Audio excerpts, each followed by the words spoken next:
Before we go ahead and open up Affinity Designer, the vector-based software, I just want to show you the difference between a pixel-based image, like the one on the left, and a vector-based image, like the one on the right. So I'm going to go ahead and just show you. So if I scale it up, take note that it actually looks pretty good quality right now, doesn't it?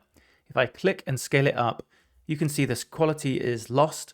You can see it's very pixelated and jagged, the edges. That's because a pixel-based image is made of individual little squares that are called pixels, and they're all different shades of color, and they start to reveal themselves when you scale it up. So if you were to design it this size, yeah, it looks fine to me. As soon as you scale it up, you lose quality. Let's switch to the vector-based image on the right. If I go ahead and scale this up, you'll notice that it has lost no quality. It's very, very sharp. Vector software like Affinity Designer is ideal for creating crisp, scalable designs, unlike pixel-based software where images get blurry when resized. Vector graphics stay sharp at any size. This makes it perfect for creating logos, icons, and illustrations that need to look good on everything from business cards to things as big as billboards. Okay, now we know that, let's go ahead and open up Affinity Designer.